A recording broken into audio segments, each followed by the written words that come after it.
Many fantastical fans love the idea of demon hunters, whether they are Dr. Abraham Van Helsing's warrior band, hyper-disciplined young shonen slayers, immortal elves, or K-pop stars.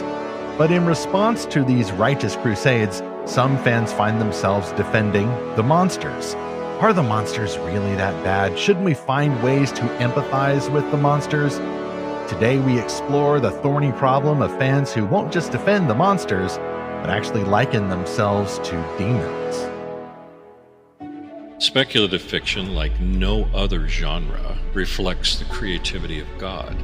If you look at the scriptures, you're going to have to see that God uses imagination more than rational discourse. We are supposed to be image bearers for a vastly creative God. Reading fantastical fiction opened a portal in my imagination for a place other than just a materialistic world. I experienced the gospel story with the mind of someone who loved adventure and loved the idea of light conquering darkness.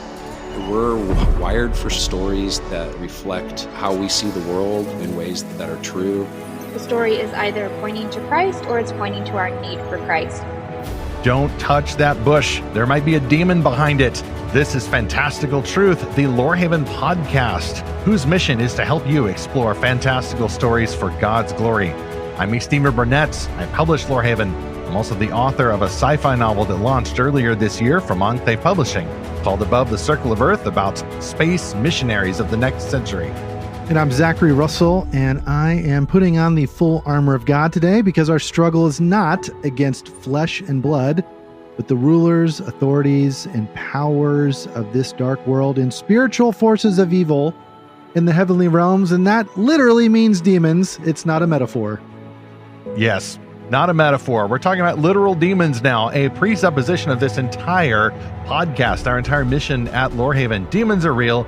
Satan is real. I don't know if they are lurking behind every bush, but I would rather assume that they might be, rather than assume that demons aren't involved. By the way, I wouldn't want to look for a demon behind a bush so that I can practice empathizing with it either. No, demons are crazy, they're corrupt, and they need to go down. Yep, and that's why on this episode 285, we're asking, do some fantasy fans seriously identify with demons? The answer is, alas, yes. And it gets a little bit weird. I think it's because, Zach, here's our old foe again, hiding behind the bush. Postmodernism, dun, dun, dun, relativism, selfism, sexualityism, all of these isms point toward the self as the solution, and everything is about sometimes empathy, and that gets a little, so we say, problematic, by which I mean sinful, when we're talking about things that are absolutely corrupt. But we're going to survey at least 3 different types of stories that focus rightfully, I think, on demon hunters, even though these are not necessarily from a Christian worldview. And these stories have provoked some fan response, often positive, but often also negative. That's what we do here at the Lorehaven podcast. But we do more at lorehaven.com, including reviews every Friday of the best Christian-made fantastical novels we have found. This past Friday, we did a flashback review of a novel called A Hideous Beauty, perfect for spooky season. Our upcoming review focuses on a new fantasy novel from Sarah Ella called Glass Across the Sea, which releases today, I believe. You can subscribe free to get updates and join the Lorehaven Guild, our exclusive Discord server, which we curate, and we do book quests every month for the best Christian-made fantasy that we've found. Our top sponsor, by the way, is Enclave Publishing, which releases this new novel, Glass Across the Sea, from Sarah Ella. This is book 1 of the Realms of Elumeria series, and here's the description. Light always finds a way to break free. Noelle Perrault has felt drawn to the tales her glassmaker father told of the 4 firefly artisans since she was a child. But when her mother falls under a curse, Noelle suspects the stories are more than mere fables. Their last hope is for her father to embark on a desperate journey to another realm where he must seek a miracle. Alone but not defenseless, Noelle is forced to navigate battles that rise against her beloved home, while her dearest friend, the prince, vows to help her father. Dante Marin is a prince prepared to bear the crown, but the king offers an ultimatum: find the fabled firefly vestiges believed to hold the lamplighter's ancient power, or forfeit the crown. Only then will Dante be considered worthy of his birthright and given the freedom to choose his bride. But how does one hunt down a legend? Enclave Escape presents Realm of Elimeria, Book 1, Glass Across the Sea, the first in a new series by storyteller Sarah Ella. It is available today, October 21st, wherever fantastic books are sold. Ask for Glass Across the Sea at your favorite bookseller or your local library, or order it online at Amazon or enclavepublishingstore.com. It's also available as an audiobook from Oasis Audio. You can see the full cover description and that awesome cover itself in the show notes for this episode 285. Just look at lorehaven.com for all the sponsors at the top of that. Zach, it's Halloween, and so regardless of whether you celebrate, there will be kids coming to your front door looking for tasty treats, which we offer here in the form of a concession stand, Demon Hunters Edition, a special extended version here. If you're new to the whole Lorehaven idea, do note that we will approach this topic from a biblical worldview. We are not watching reruns of Supernatural to get our spiritual warfare doctrines from there. We're not going to look to experiences first and foremost. Well, my cousin said he saw a demon once, nor do we even look at particular evangelical guides to spiritual warfare or the guys on TV. We're going to try to look to the Bible first, and we trust that God gives us all that we really and truly need to know about demons and how they work. By the way, the definitions of the word demon get a little fuzzy when we are talking not about reality created by God, but by fantasy worlds created by human beings, where they might kind of mix and match biblical ideas about demons with traditional or cultural ideas about demons. Eastern portrayals, by the way, like in Japan and anime, these get closer to the idea when they translate it to demon in English. Sometimes that just means a spirit or something like a fae and a kind of a mischievous, aura-filled being out in the woods somewhere. It's interesting how these motifs keep reoccurring in different cultures. But that's very different from at least one manga anime series that we will talk about and focus on in this episode, which is called Frieren Beyond Journey's End. That's different because it's Japanese storytellers, but they are dealing with a kind of a tabletop game fantasy world born of uniquely Western fantasy tropes. So that's an interesting take then, where you see then a different culture looking at our culture. I always find it fascinating when that happens. For more biblical explorations of demons in the real world, however, we're going to talk some about those here, but also especially in the next episode, which is specifically, Lord willing, about demon possession. And together, these two make a new series within a series called Fall from Heaven. But we're also talking about demons because it's kind of the ultimate monster as part of our ongoing Monster Month series. Yeah, as I mentioned at the opening, we do not think that demons are just a metaphor for something else. Stephen, my oldest daughter, who's in college, had to read this book for class. And it literally started with that passage I read, Ephesians 6:12, and said, well, what Paul is actually talking about are the systems of oppression in society. No, actually, no. Right. Maybe when it says fallen angels, they're actual fallen angels. Right. Blimey, why? Maybe when the Bible wants to describe oppressive systems, it describes oppressive systems. Well, and that whole passage starts with, our battle is not against flesh and blood. Like, this is not a metaphor for a human. And so when we talk about what demons do, or slaying demons or casting out demons, we're not talking about metaphorical people in this. Where, you know, these are not a metaphor for a certain marginalized group that we hate or something, as we'll get into a little bit later, and I think in chapter 3. But yeah, we're talking about real intelligent beings, or as my pastor says, non-corporeal personalities. And just the simplest way to describe them is evil spirits. There's a lot of debate in the evangelical weird sphere, as I call it, about, are these fallen angels or are they disembodied Nephilim? Maybe one day we will get into that debate, but today is not that day. We're going to talk about this in a very simple way, which is kind of what demons do. Like, what is their function in the world? And I just like that Ephesians 6 passage. They're rulers, authorities, powers, and forces. And so they carry out different roles in society. And basically what they do is deceive people, which we will unpack quite a bit today. It's also important to note that in the actual scripture, not the systems or marginalia or ideas that people have written about, even if they mean well and they're Christians, in the actual scripture, you don't so much see demons as you see their effects. So you kind of have to infer what demons can do or what their power set might be based not on exact eyewitness accounts of, yeah, I saw some horny toad thingy messing up with a country in the Bible. You have to kind of guess, if you want to, what they do. But I will note again that the Bible is far more interested in the redemptive work of Christ to save the spiritually dead soul, with demons also being a source of temptation and a source of evil in the world.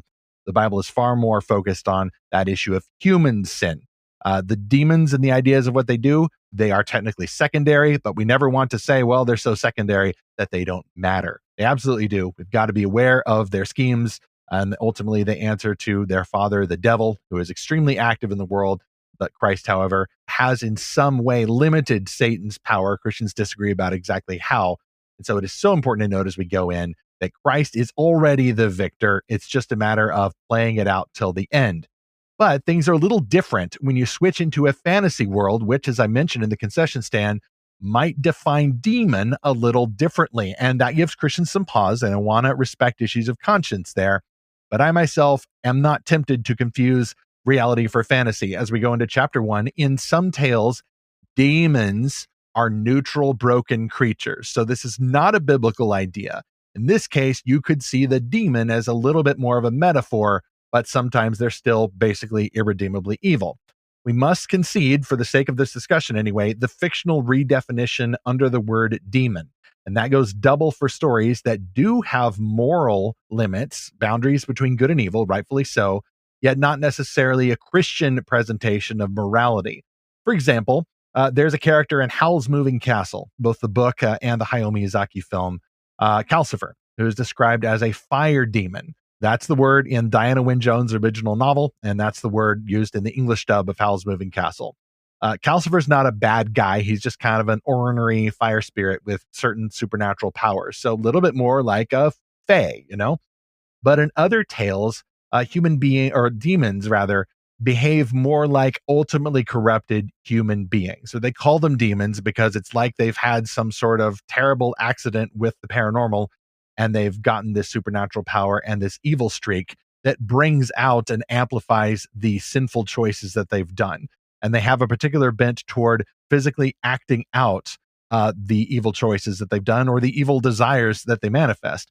Demon Slayer, for example, is one of those. It's another smash hit anime series. Just had the biggest comic book based film of the year, actually, beating out both DC and Marvel last summer, the Infinity Castle movie. I think partway through season 1 of Demon Slayer, so I'm running a little behind, but I understand the basic premise. Demons are humans who have been corrupted by evil. Sometimes it almost is like a vampire effect. There's at least one main character related to the hero who was assaulted by a demon, and so now they have to take special measures to keep her from turning full demon. And so is a little bit more like, Lucy Westenra or Mina Harker from Dracula in that effect. By the way, speaking of the Count, Count Dracula is something like that. You get the idea he once was a man, but he's been turned over. In a sense, he's reprobate.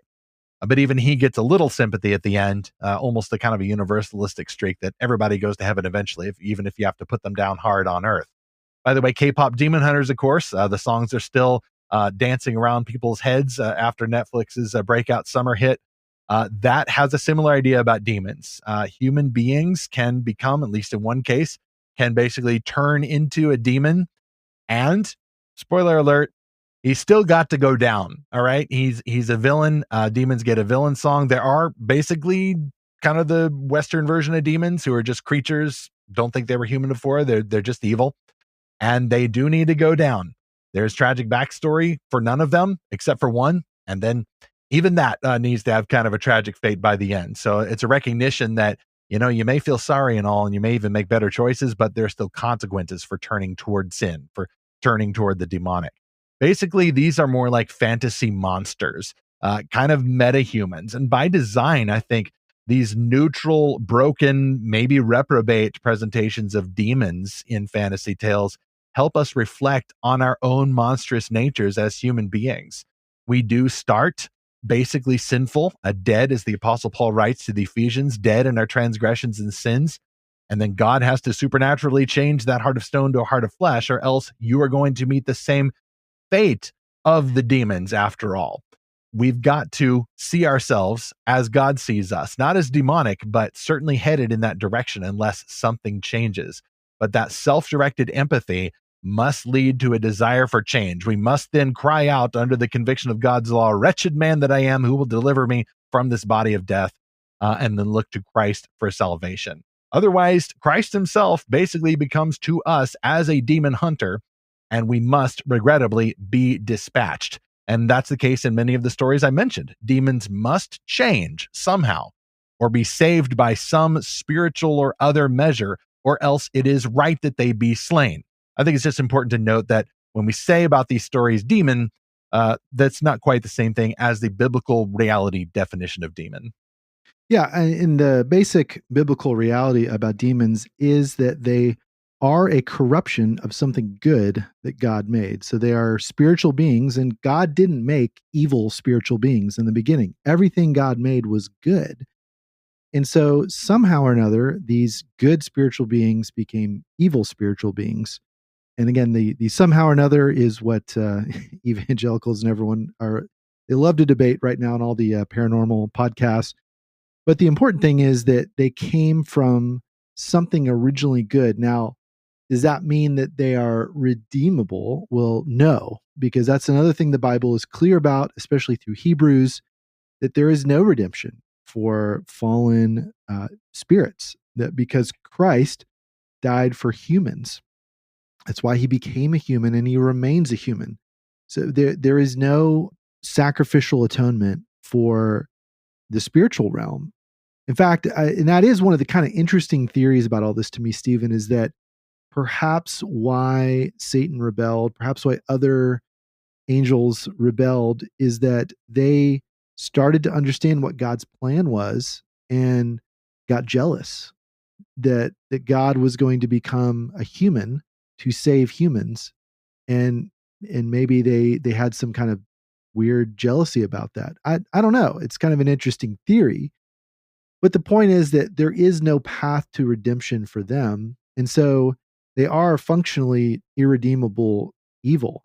Now, what they do, I think, is the more important thing, or what they primarily do, which is they try to teach us things. So 1 Timothy 4:1 says, the Spirit clearly says that in later times, some will abandon the faith and follow deceiving spirits and things taught by demons. It also says doctrines taught by demons in other translations.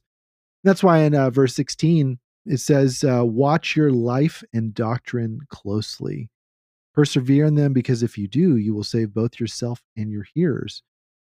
So again, this is Paul's letter to Timothy, but it's very relevant to all of us that we have to watch both the way that we live and the things that we believe and that we teach other people, because we want to make sure we're not passing along, the mind virus of demonic ideologies.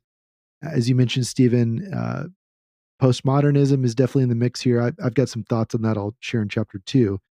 A lot of the isms, though, get thrown in here because and I think what C.S. Lewis shows us very clearly in the Screw Tape Letters, even though it's fictional, is what that path of demonic deception and influence looks like. It's just these little steps. I mean, demons have a lot of patience. At the same time, they kind of recycle a lot of the same temptations. One of my favorite things is reading books from 100 years ago or more, and they talk about, modern man is tempted by this or that. I'm like, it's the same thing today. And, and you look at like the really big systematic temptations, like if you look at Gnosticism, for example, and how far back that goes to the very early church, the first century, demons have been running the same playbook on us for a long time. And because there's no human institution that can explain the perseverance of some of these doctrines. There aren't, churches of this or that ism. That it is maintained by these eternal spiritual beings that just want to throw as many humans off as possible. It's fascinating to see how some of these ideas reflect, particularly in manga and anime stories. Another one that I remember is an older series called Inuyasha, which is basically set in an older period of Japan's history. There's a modern girl who time travels through a magical well, of course. In fact, it's kind of nice. She can actually hop back and forth. So every once in a while, some of the demonic activity from the past bleeds into the present, and then they have to go around killing the demons. And the demons are of the particularly grotesque tentacle monster variety. And usually they'll just attack you, go roar. And some of these other demons, like in K-pop Demon Hunters, will basically just attack you and go roar. But it gets more interesting, as you mentioned, Zach, when the most shrewd demons are the ones who don't need to go roar. They instead issue these seductive temptations. And Count Dracula, switching back to the West, has a very similar vibe. He doesn't always attack you and go roar. He doesn't turn himself into a bat and is an easy foe to recognize from a distance. He will talk about smart, intelligent things. He will share his worldview, and then after a while, it just starts to make sense. And this too happens in Demon Slayer, where the higher level demons are not the ones who go roar. They're very sophisticated. They blend in among the humans, and those are the bosses. And so even those motifs reflect, I think, what is reality, is that the higher level demons are the ones who don't use brute force. They take their time. They're extremely patient. And you can almost imagine, even though scripture is silent on this, the hierarchy of hell also includes that sort of meritocracy. The more shrewd you get, the more you advance to the top, and the more willing you are to play the long game for your part in the corruption of the souls of humankind. Yeah, there's a couple of science fiction shows that I think show a pretty good portrayal of what we're talking about in the demonic realm. One is the Battlestar Galactica series. There's this the way the Cylons act. Of course, they want to just destroy all humans, but they also want to kind of trick and influence and corrupt humans. And there's even this other I don't know how to describe it, but like this weird, like invisible Cylon lady that's influencing one of the humans somehow, and she's some kind of real spirit of something, and just always appearing and throwing this one guy off. There's also the episode of Star Trek Voyager called Scientific Method. It's season 4, episode 7, where they discover these invisible aliens doing experiments on them that are like out of phase a little bit, so they can affect the crew, but the crew can't see them or really interact with them. And that, it just feels like these like needles being driven through their head, and all these weird, almost like an alien abduction kind of story. But the fact is, it's like they're just shadowing them everywhere they go and harming them. But just this idea that there's this realm that's all around us that kind of coexists with our dimension, and that we can't always see what's going on, but it doesn't mean it's not a real phenomenon happening.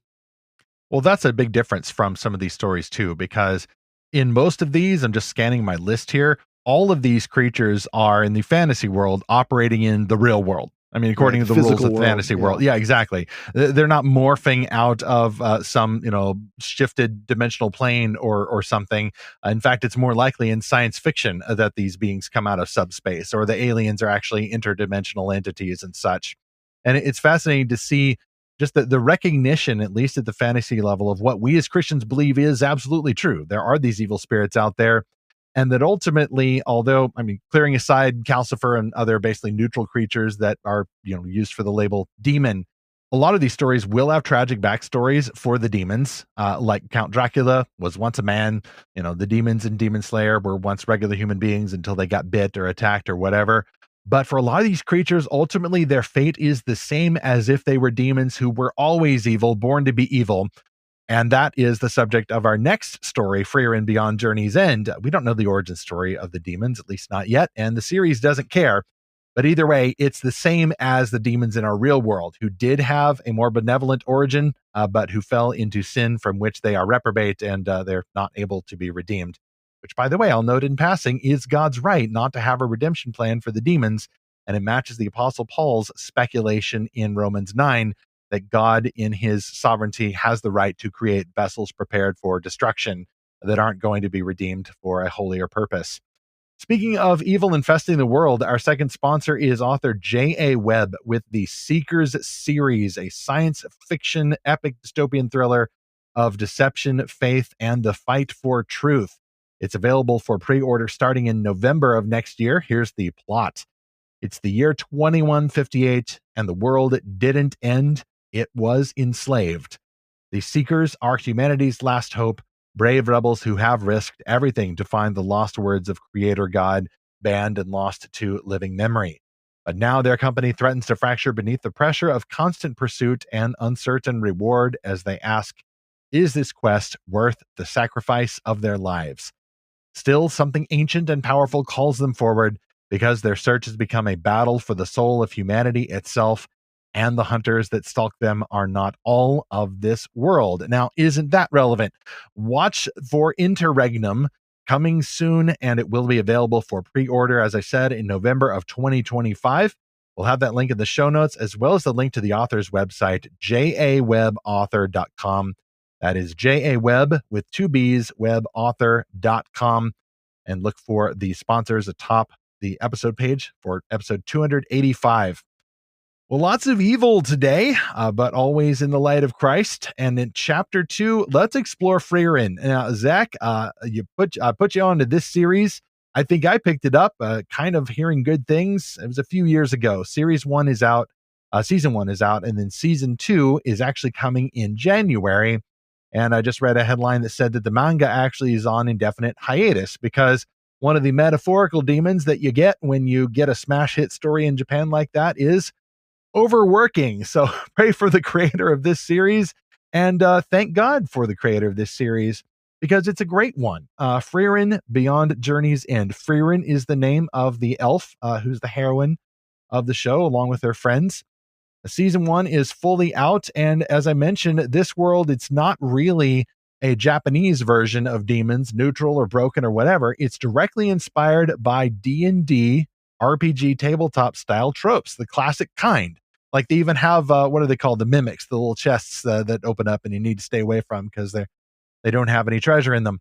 I'm a little bit new to this side, so people can feel free to correct me in the comments if they want to. This is a thoughtful sequel. It's very slow paced in many areas, but also has a lot of fun action battles. It's a sequel to the monomyth fantasy narrative, and it starts from the very first moments of episode 1 by asking the question, what happens after the mortals of the adventuring party die decades later after they saved the world, but the noble elf mage, because she is immortal, lives on? And this is Frieren, and she's kind of trying to find her way in a world where all of her amazing fantasy adventure victory is in her past. So she trains a protege, and then over the course of years, she recruits friends to take on these smaller quests. Because even though the Demon Lord has been defeated forever, there's still some cleanup to do. But in fact, it turns out that the cleanup is much interesting as the world is continuing on. Along the way, they do encounter the main villain of the series, demons. They use the word in the English. It's there in the subtitles. I don't know how it is in the Japanese, whether they say yokai or just say demons, the English word. I don't think I've heard it because I always watch the sub. These demons, they do look like humans, except for the fact that they've got the little horns. They have supernatural powers, but here's the crucial difference. As far as we know so far, they are not corrupted humans. They don't have tragic backstories. They have no backstories other than the fact that they are demons. They are evil creatures through and through. They are beyond human empathy. They have no tragic backstory. They have no hope for redemption. Unlike sinful humans or other villains, they cannot be redeemed. In fact, Zach, I want to ask you, because you just watched the last episodes, I think episodes 7 through 10 of Frieren. I'm curious now to ask you, what stood out to you when Frieren introduces demons and then has a whole episode kind of contrasting, okay, here's what we're going to do with demons compared to how our natural human sympathetic response could be to an evil creature like this? This is such a fantastic show, Stephen. I had first seen a meme from the show, which is a quote from Frieren saying, "For them, words are just a way of deceiving humans." And I thought, oh my goodness, that's exactly what demons do. That's exactly what again, so much of our discourse today driven by postmodernism is like, there's this other really good meme quote that goes around from someone named Millennial Woes, who says it's amazing how much leftist discourse is just them pretending not to understand things, thus making discourse impossible. I mean, how many times have you talked to someone and you know that they're not really listening to you? You know, they're just trying to trap you and pretend to misunderstand you. You know, there's that famous interview with, who's it, Kathy Newman with Jordan Peterson, where she keeps saying, so what you're saying is, and then she just makes an accusation. And she's not really trying to understand him. She's just looking for a way to attack him. That is demonic activity in a nutshell. There are so many other great quotes from a couple of these episodes, but I want to focus on sort of what the demons do, because that was the fascinating thing to me. So this episode arc starts out with, and I'll be a little generic here in case you haven't seen the show, but essentially there's this moment where Frieren sees a demon and she immediately tries to attack it. And everyone freaks out. Like, what are you doing? Is this a little demon girl? Like it's taking the form of a little girl, the victim? Oh, no. Well, that's the flashback. But that's the flash? Of course. That's right. There's also the flashbacks. Yeah, that's also a really good scene. Mm. But the scene where, you know, they say, oh, this is a peace envoy. They're here to make peace with us. And so everyone freaks out and arrests Frieren, tries to stop her from attacking them. And then these demons go to negotiate with this authority figure, and he's not sure what to think of them. And he gets really angry, and he's like, you know, your kind murdered my son. And he's about to attack them. And the head demon is just total cool customer, not ruffled at all, no emotional reaction. And he looks around the room and he looks at some different pictures, and he kind of gets this idea, and he goes, you know, my father also died in that battle. And I'm really amazed by how well you've kept your son's room clean to cherish his memory. And I also want to cherish the memory of my father. And maybe the two of us are not as different as we thought. We both want to, you know, give a good future for our families. Okay. And he makes this very eloquent speech that completely disarms this ruler. And then the demon group, the peace envoy, is walking away. And one of the demons says, what's a father? And then the head demon goes, who knows? Yeah.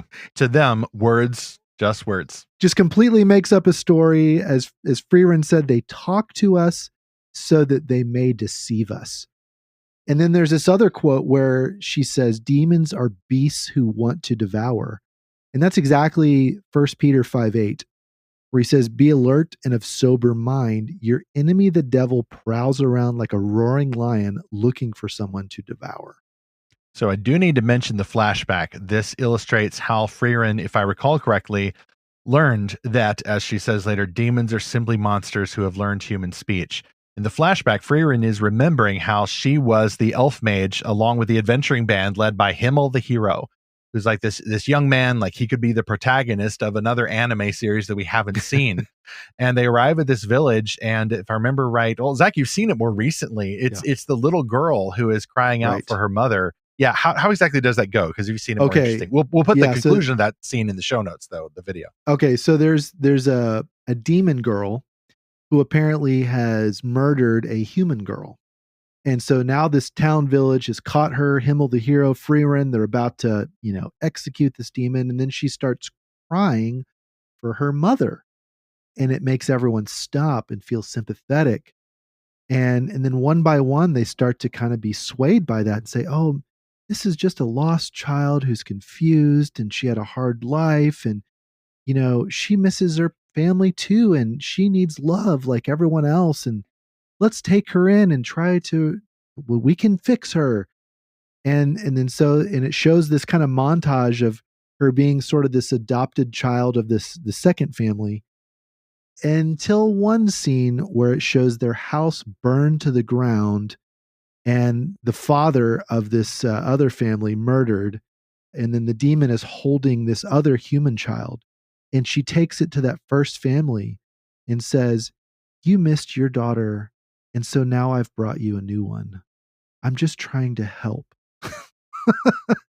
And again, even then, like there's people that are like, oh wait, is she actually good but confused?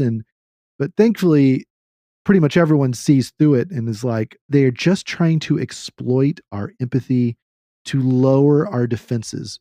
And at one point, I think it's one of the demons, or maybe it's Freeman, that says there's only one reason that predators who prey on humans would speak the human language. So it's a very chilling scene of like how foolish of these townspeople to take in this absolute monster who then just kills again. And Stephen, it frankly reminds me of too many stories we've seen in the news of criminals with 10, 20, 30, 40, 50 serious offenses, assaults, and other violent crimes. They keep being released. They keep being set free to offend, to harm, to murder again. And it's always this false sense of empathy of like, oh, they just need another chance to reform themselves. So yeah, but again, like I don't necessarily fault the humans for being tricked by that. You have to look at how they're using language to trap us, to deceive us, and exploiting the good things about humanity. And whereas Freerin sees right through it. And then they ask at one point, why did the demon call out for a mother? And then I think it's the demon says, because that word stops, or maybe it's Freerin says, that word stops humans. It's a magical word. It stops you from killing us. Yeah, it is. That's when Freerin it was actually Himmel the hero who sided with like, no, let's kill the demon. Because Himmel is a good guy, right? He's a little vainglorious, but him leading this adventure party was extremely formative for Freerin in understanding human beings and adventure and all of this.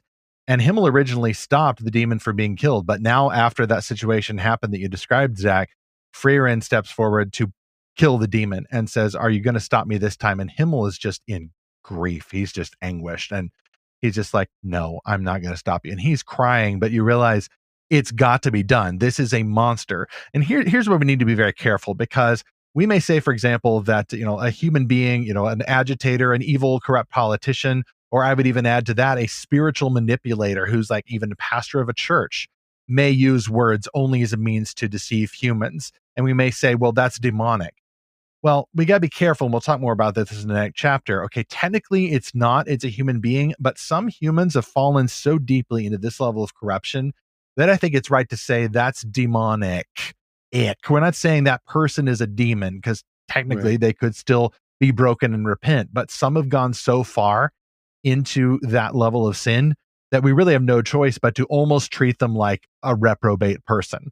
And almost realize, nothing's going to work. And even Jesus told his disciples, if they don't receive your word, walk away. There's many times when Jesus himself walked away from people as if they were beyond saving. And it's difficult to make that call, especially in human scenarios. But yeah, sometimes we just got to make that call. And we realize that God is the one who avenges, but also we need to have a hand in that by maybe walking away and acting as if, well, as far as we can tell, that is what's going to happen. This view of demons, though, in Freerin, before we move on to chapter 3, it's much closer to the biblical picture of fallen angels. And as we'll see in chapter 3, a lot of people welcome this as a rightful challenge, even in anime and even beyond, to this constant emphasis on broken or tragic villains, and as if they always have a reason, as if there's some kind of excuse for what they do, because it was the system that made them do it, right? It was the devil in the system that made them do it.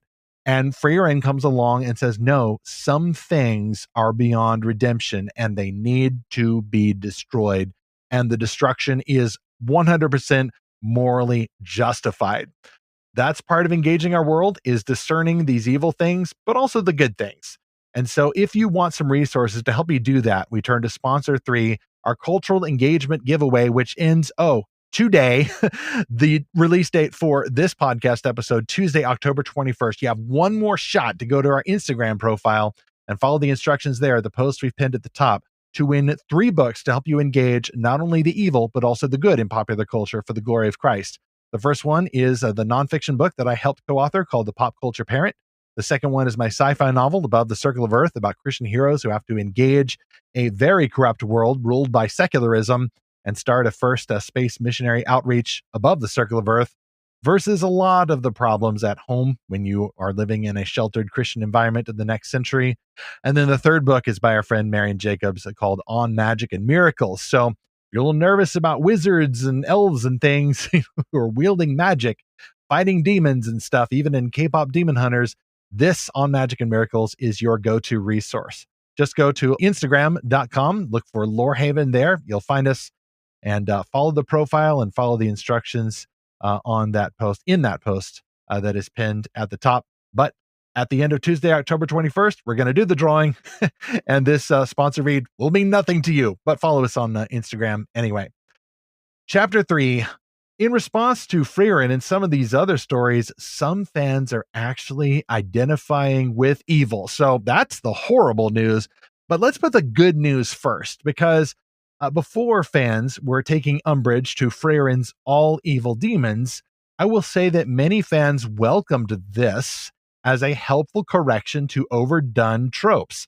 Some people wrote articles saying, okay, it's actually good. It's good, actually, for people to hunt and kill demons because some things are absolutely evil. I might only give 2 cheers for the article, for example, Zach, that said, hey, it's okay for Frieren to show demons as absolutely evil because demons aren't real. I go, yeah, nope. That's materialism, Patrick. Don't do that. But here's the bad news, though. A lot of people push back on this, particularly when Frieren suggests that human empathy can lead us to disastrous ends. And I think that a lot of people, particularly from dysfunctional backgrounds where they didn't get any kind of empathy, they seem to think that empathy is the solution to everything. And they don't seem to understand that, no, actually, that can turn back around on itself. And that kind of compassion for evil, that kind of cheap grace, can literally bite you in the future. But people started parsing out the logic of these scenes in Frieren, or later scene where Frieren fights a demon mistress. And they're saying, well, why couldn't she have done this? Why couldn't she have done, they're looking for the loopholes. They're doing the cinema sins thing. Well, you totally could have just done this, armchair quarterbacking. And then, as I said, the guy earlier, the one who wrote that materialistic article, they pushed back with some materialism and they proved a little too much because, guys, if you don't believe that demons are absolutely real, logically, you really have no reason to believe that anything is absolutely evil. You've got to acknowledge some moral standard from a supernatural source that supersedes all of our ethical systems. Some, however, refused to acknowledge the existence of any kind of absolute evil. To them, anything that they swapped in for the definition of demon must be empathized with, and that's all.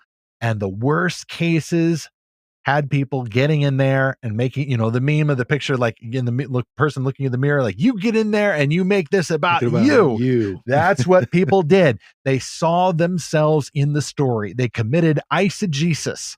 Like, this is about me. It's not about Frieren. It's not about Himmel the hero. It's not about the demons and whatever they're actually up to in the story.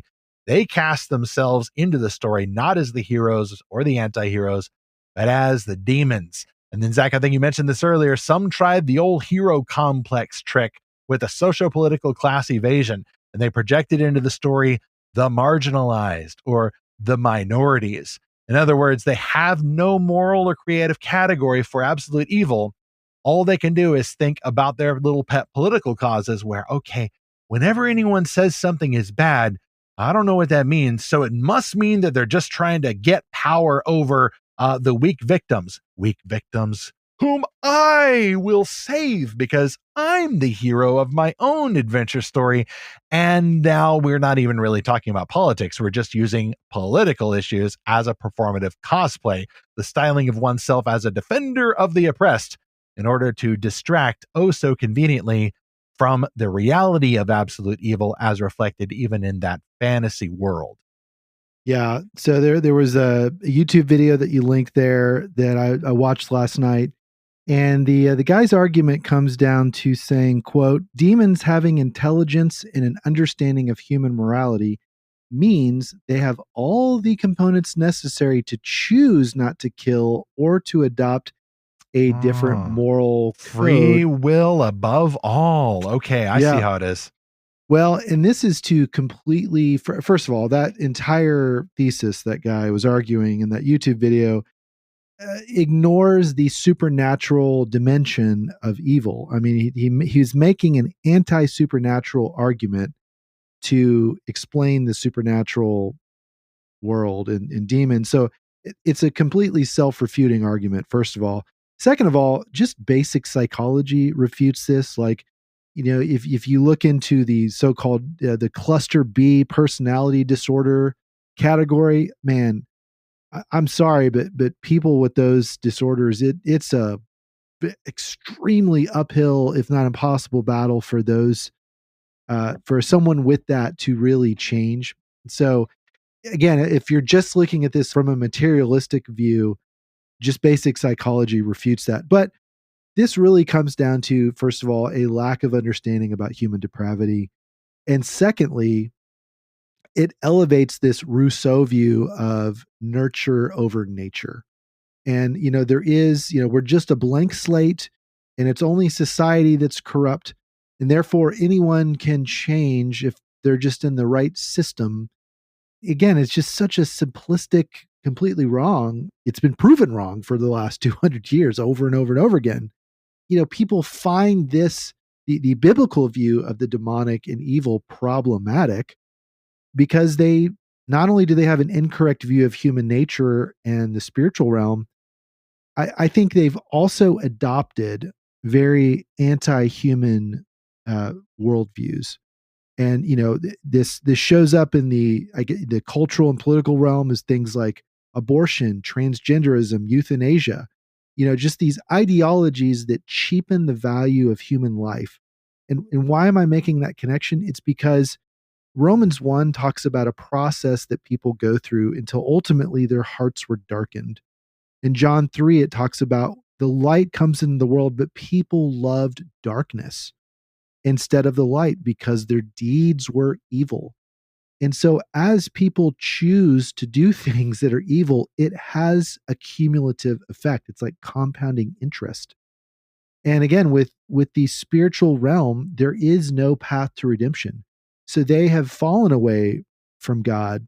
They've chosen the path of evil, and they continually are getting more and more evil.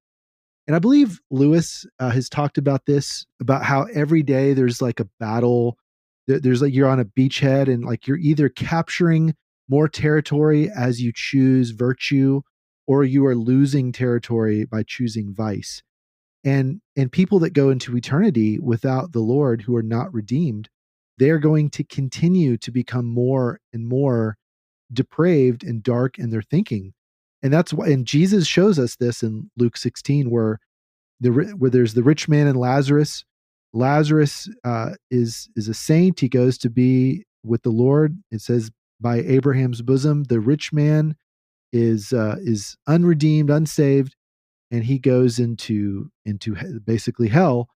And at one point, he's ordering everyone around. He's like, "Hey, Abraham, send Lazarus down here to give me a drink of water." Like just trying to be a complete jerk. And he's not a better person for going to hell, in other words. And I think it's in the I don't know this story as well as other Lewis works, but in The Great Divorce, when they go into the into basically what represents hell, it's people moving further and further apart from one another.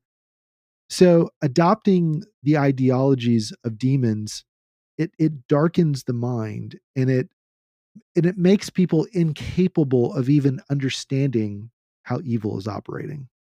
In the defense of people who recoil from Freyrind's presentation of absolutely evil demons, I will say that they have kind of a point, because it is true that in this fantasy world, there are demons, but there is also, as far as I can tell so far, there's no Satan. There's no prince of demons. Like there's no warlord out there. Well, there's a demon lord that they defeated, but I don't know exactly how that happened because they haven't showed it in the show, at least in flashbacks. But even then, a world with demons and a satanic figure makes no sense in a world without God. Now, if there were a God in this world, okay, fine. It may feel a little Christian cheesy by this point, but if you're going to play with these absolutely corrupt, reprobate monsters, then you might need to have a counterpart of angels, of unfallen spirits who serve God Almighty. And otherwise, you have a technically imbalanced world. There are human beings and elves and dwarves and other creatures who are more like humans, who make meaningful choices and can act heroically or can act shady or can do bad things, like a little bit closer to the demons, but still have hope of redemption, hope of turning toward righteousness. But if that's all you have is two sides in the spiritual war, humans and demons, well, you've left out a rather important third capital P party. And maybe that's what people are picking up on and thinking, well, this doesn't make sense.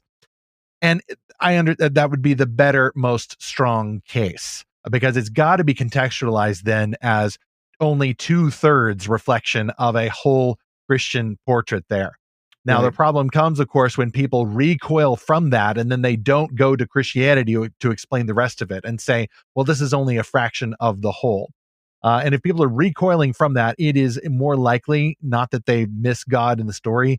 It's that this is an instinctive and sinful flinching at being called evil. Because if you're looking to the demons in the story who are doing things like you might instinctively recognize you do, using words to get what you want, being a sociopath, being a narcissist, just not understanding basic human family connections, because the demons in this world, they don't even really have anything like a family. If you're recoiling from that, then it probably is a litmus test that you have a sin problem. Not only that, but you have a sinful hatred of being called sinful problem. And that goes even worse if you try to empathize with the demons and you say, well, they deserve a chance. They should have free will. Like, no, it doesn't work in the world of Freyrin. They don't have free will. Or if they do, they only ever choose being further demonic because their free will was enslaved a long time ago. Now we go back to Romans 8-9, which talks about that problem of human beings. Yeah, whatever free will we've got left by nature is enslaved to sin. And that also is offensive to people. Not only do you use the offensive word slave, but you're saying, yeah, Adam and Eve may have had some kind of choice, but their choice affects yours. And now we're all stuck here and you are going to repeat the same spiritual death patterns as them. So now what do you do about it? And now you're being told, okay, you're going to be a slave to sin, or you're going to be a slave to the one who sets you free from sin, because true freedom is the ability to do what's right without fear, as Erica Kirk said recently at the White House last week. That's what actual freedom is, not just the ability to do what you want. So I think it really comes down to, Zach, this false definition of freedom, the ability to do whatever I want and still be counted righteous no matter what choice I make. Right. And, there's also just a trend of people calling good evil and evil good. One of the links you put in there to this Instagram post where everyone's trying to find loopholes to this, this world building about demons. There was a really good comment I want to highlight. Someone says, quote, "Some people watch too much Has-Been Hotel or whatever and expect demons to be these quirky, silly beings when they really have always been deceitful to inflict suffering on humanity at whatever cost." So, yes, that's exactly the problem. It's sort of this unwillingness to believe that there really is such a thing as evil, and this unwillingness to believe that evil has infected us. And it doesn't mean that we turn into demons, but it means that we can act in demon-like ways, as you said. And it shows up in all these other sort of postmodern variants of the ends justify the means, or just the will to power attitude. Well, I don't care who's on my side as long as we win. Yeah, we've seen that this week too. That's been a problem. And again, that can infect anyone on any side. That by saying that moral choices don't matter, only outcomes do. I mean, that's to adopt a demonic ideology, because you can't control the outcomes. You can only control your own behavior, as one of my friends very wisely said recently. So our choices do matter. It's not enough to say, well, all that matters is the result. The intentions do matter. Choices matter, and we can make those choices. But by saying that, there's no truth but power, that's a very demonic view of the world. And so we have to have a correct view of what evil is so that we don't, another comment I saw, well, demons are fictional and metaphorical representations of humanity's worst, or maybe just their actual demons. Again, it's this, I think there's an unwillingness though with a lot of people to adopt a proper view of the spiritual world because it means that we are not the apex species on this planet. It means that there's something smarter than us and more powerful than us, and that we cannot overpower it, that we need something beyond ourselves, something more powerful. That in how do we access that? Well, and cultures all around the world have wrestled with this, and they trust in certain things, or they perform certain rituals to have cleansing or power over the evil and supernatural realm. But thank goodness, like, Christ is the overpowering, conqueror of the demonic realm. It says that when he died on the cross, he disarmed all of these spiritual authorities. He laid waste to them. He humiliated them. As they conspired to kill him, he actually used that against them, and that's how he overpowered them. And he has authority and power over them now. So, once you take a Christian, a New Testament view of this, it's actually very comforting, because it means that we can accept the kind of the horrible nature of the world. We don't have to hide away from it. We don't have to pretend it's not there. We don't have to explain it away. We don't have to just make it a metaphor for something. That we have the strength to face it because we have someone who is much more powerful, that greater is he who is in us than he who is in the world. Zach, great stuff. It's so important to have that Christian worldview. I think there's a simpler thing going on, which I will mention in closing as well. I think a lot of fans see the rather pleasant and handsome character designs of these demons from Frieren, who are basically very nice looking human beings, anime characters, attired very classically, very handsome, very lovely. And the only thing that gives them away is that they've got these inward curving goat horns on the top, which don't even look particularly demonic. They just look like a goat. And interesting, they pick up on that the motif, which goes all the way back to the Old Testament. There's sheep and goats after all. I think people just see that, or they maybe see some other pleasant looking villain, and they're just tricked into this simplistic worldview of nice people look nice and evil people always look evil. Well, that's against the scripture's testimony that even Satan himself disguises as an angel of light. He can look very attractive. He can be a smiling mega church pastor who abuses the congregation and then destroys his megachurch. He can be the smiling politician or the very righteous appearing activist. And yet there may be demonic ideas at play. By the way, demonic ideas also spread in popular culture. None of these stories are free from them, even the ones that acknowledge the absolute evil of demons.